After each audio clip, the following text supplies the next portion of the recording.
Assalamualaikum warahmatullahi wabarakatuh. Selamat pagi anak-anak. Apa kabar kalian semua? Bapak harap kalian tetap dalam keadaan sehat walafiat. Baik, pada pagi hari ini kita bertemu kembali di pelajaran sejarah kebudayaan Islam. Ya, kalian juga bisa buka buku SKI kalian, Sejarah Kebudayaan Islam di halaman 5. Kemarin kita udah belajar tentang mengenal keadaan alam masyarakat Arab sebelum Islam. Nah, pada pagi hari ini kita belajar tentang keadaan geografis Jazirah Arab. Yang pertama kita akan belajar keadaan alam Jazirah Arab. Wilayah Arab daerahnya terdiri dari gurun-gurun yang udaranya sangat panas dan berangin. Tenang, wilayah ini adalah daerah Tihamah. Sedangkan wilayah yang berupa lembah di celah-celah pegunungan adalah daerah Hijaz. Di wilayah Hijaz inilah terdapat dua kota suci, yakni Mekah dan Madinah. Nah, jadi di wilayah Hijaz ini terdapat dua kota suci, yaitu Mekah dan Madinah. Di Mekah inilah terdapat Ka'bah dan sumber mata air yang tidak pernah kering yang merupakan peninggalan Nabi Ibrahim alaihissalam dan putranya Nabi Ismail alaihissalam yang disebut Zamzam. Ya. Nah, kemudian Najd adalah suatu wilayah yang berupa dataran tinggi, berbeda dengan wilayah Al-Arud, yaitu wilayah padang pasir luas yang terkenal dengan padang Sahara yang tandus dan gersang. Wilayah Arud berada di bawah kekuasaan bangsa Persia. Wilayah Jazirah Arab lainnya yaitu Yaman. Suatu wilayah di Jazirah Arab yang telah banyak dihuni oleh masyarakat Arab pra-Islam.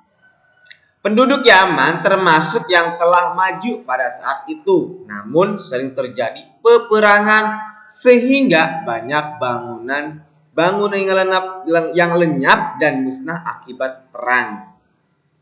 Nah, itu adalah keadaan alam Jazirah Arab. Ya, ada yang di daerah Tihamah, kemudian ada lagi Hijaz, Najd, Arud, dan juga Yaman. Itu adalah keadaan alam Jazirah Arab. Sampai di sini paham ya? Oke, kalau paham, kemudian kita lanjut yang kedua, bangsa-bangsa di Jazirah Arab di halaman 6. Ya, di halaman 6 bangsa-bangsa di Jazirah Arab. Nah, ini adalah peta, ya, sebuah peta, ya. Apakah setiap di daerah memiliki ciri khas? Tentu, ya. Di setiap daerah pasti memiliki ciri khas, baik dari segi makanannya, pakaiannya, dan lain-lainnya. Apakah teman sekelas berasal dari daerah yang berbeda denganmu? Apakah kamu merasa senang memiliki banyak teman dan saudara dari berbagai daerah? Mari kita simak pelajaran tentang berbagai bangsa yang ada di Jazirah Arab. Oke. Dan buka di halaman 7-nya. Bangsa Arab dibagi menjadi beberapa bagian bangsa yang besar, yakni mereka adalah bangsa Arab yang sudah tidak dikenal lagi karena sudah punah, yang disebut dengan Arab Al-Ba'idah. Ingat ya, bangsa Arab yang sudah tidak dikenal lagi, yang sudah punah, yaitu bangsa Arab Al-Ba'idah. Kemudian bangsa Arab Al-Ba'idah yang pernah terkenal dalam sejarah bangsa Arab adalah kaum Ad dan Samud. Nah, itu ya, kaum Ad dan Samud. Nah, Arab Al-Aribah, mereka adalah bangsa Arab yang berasal dari keturunan Ya'rib bin Syakib dan disebut juga bangsa Arab Qahton dan berdomisili di Yaman. Ya. Jadi bangsa Arab Al-Aribah yaitu bangsa Arab yang berdomisili di Yaman. Ingat ya. Kemudian sebagian besar dari penduduk Jazirah Arab adalah dari keturunan Nabi Ismail. Bangsa Arab ini adalah Al-Musta'ribah, baik yang tinggal di kota-kota maupun di dusun-dusun. Ya, sampai di sini paham ya. Jadi bangsa-bangsa Arab itu ada yang namanya bangsa Arab Al-Ba'idah, ya, yaitu bangsa Arab yang sudah tidak dikenal dan juga sudah punah, Al-Ba'idah. Kemudian ada lagi Al-Aribah. Kemudian ada lagi Al-Musta'ribah. Bapak ulang lagi. Al-Ba'idah, Al-Aribah, dan Al-Musta'ribah. Ya. Oke. Baik, selanjutnya yaitu kita beralih ke pelajaran fikih. Ya. Kalian buka sekarang pelajaran fikihnya. Kalian buka di halaman 6. Ya, di halaman 6. Oke, kalau sudah kita lihat. Pada minggu yang lalu kita udah belajar tentang mengenal salat sunnah rawatib. Ya, apa sih salat sunnah rawatib itu? Kemarin udah kita pahami dan kita pelajari. Ya, kemudian ada salat sunnah qobliyah, ada salat sunnah ba'diyah. Nah, di sini kita akan bahas ketentuan salat sunnah rawatib. Salat sunnah rawatib ada yang sering dilakukan oleh Nabi Muhammad SAW dan ada juga yang jarang dilakukannya. Salat sunnah rawatib yang sering dilakukan oleh Nabi Muhammad SAW adalah yang disebut salat sunnah mu'akkad, yaitu sangat dianjurkan untuk mengerjakannya. Nah, salat sunnah mu'akkad ini adalah salat sunnah yang sering dilakukan Nabi, maka sangat dianjurkan. Sedangkan yang jarang dilakukan oleh Nabi SAW disebut salat sunnah ghairu mu'akkad, yaitu tidak ditekankan untuk mengerjakannya. Jadi salat sunnah itu ada dua, yang mu'akkad dan juga ghairu mu'akkad. Yang mu'akkad itu salat sunnah yang sering dilakukan Nabi, ghairu mu'akkad yang jarang dilakukan Nabi. Nah, salat sunnah rawatib mu'akkad. Nah, yang dimaksud dengan salat sunnah rawatib mu'akkad yaitu salat sunnah 12 rakaat dalam sehari. Seperti dijelaskan dalam riwayat At-Tirmizi dari Aisyah, Nabi SAW bersabda, nah, man sabara ala sintai asyrata raka'atan minas sunnati banallahu lahu baitan fil jannah. Arba'a raka'atin qabla zuhri, ya, wa raka'ataini ba'daha, wa raka'ataini ba'dal maghrib, wa raka'ataini ba'dal isya, wa raka'ataini qabla fajri. Artinya, barang siapa merutinkan salat sunnah 12 rakaat dalam sehari, maka Allah akan membangunkan bagi dia sebuah rumah di surga.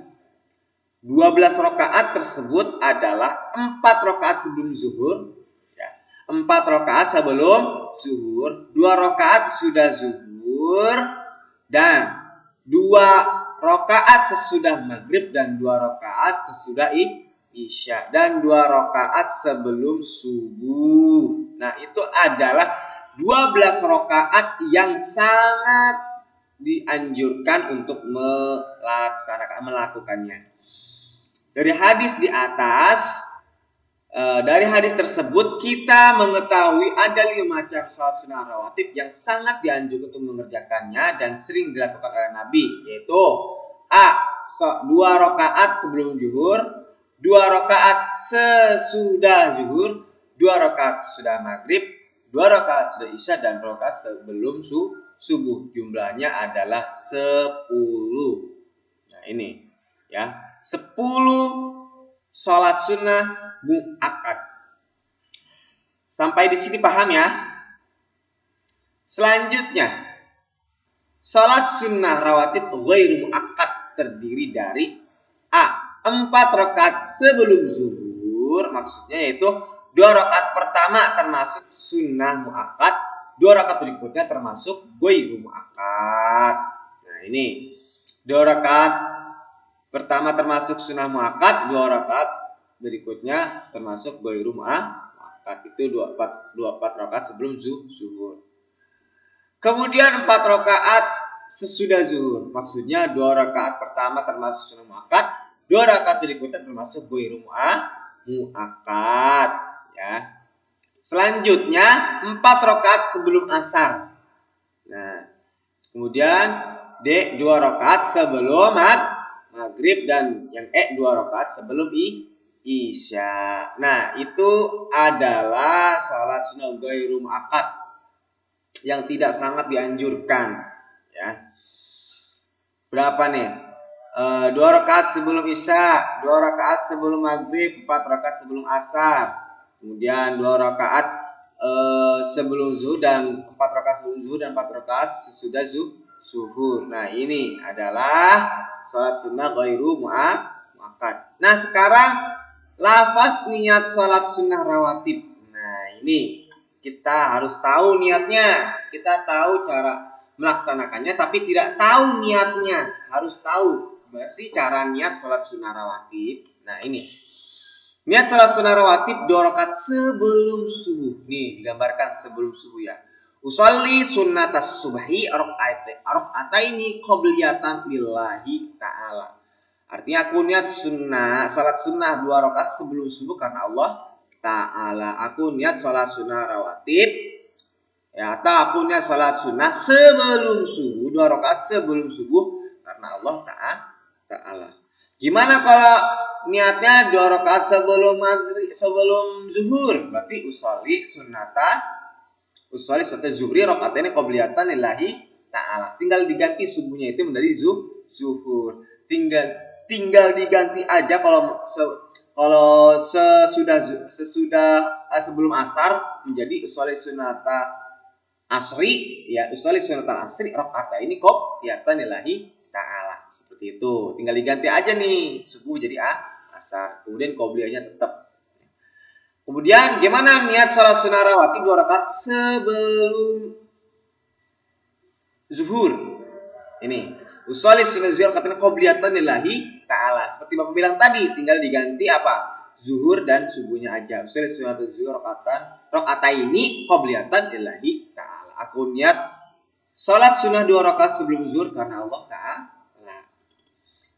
Kemudian ini ada salat sunnah rawatib 2 rakaat sesudahnya. Nah, sesudah zuhurnya. Nah, tadi sebelum, yang sekarang sudah niatnya usolli sunnata zuhur ini ba'diyatan lillahi ta'ala. Tinggal diganti ba'diyatannya aja, ya. Tinggal diganti ba'diyatan. Kalau tadi usolli sunnata zuhur ini qobliyatan, kalau itu sebelum. Nah, kalau sudahnya usolli sunnata zuhur ini ba'diyatan, ya. Sampai sini paham ya?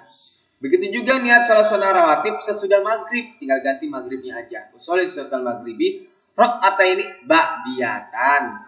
Kemudian niatnya juga menjadi salat sunnah 2 rakaat sesudah maghrib, sesudah zuhur, sesudah zuhur, ya, sesudah isya. Nah, seperti itu, ya. Tinggal diganti aja. Ya, oke, sampai sini paham ya? Itu adalah niat sholat sunnah rawatib, ya. Oke, mungkin cukup sekian pembelajaran kita pada pagi hari ini. Mohon maaf apabila ada kesalahan. Tetap jaga kesehatan. Jika ada pertanyaan silakan hubungi Bapak. Wallahu muwaffiq ila aqwamit thoriq. Assalamualaikum warahmatullahi wabarakatuh.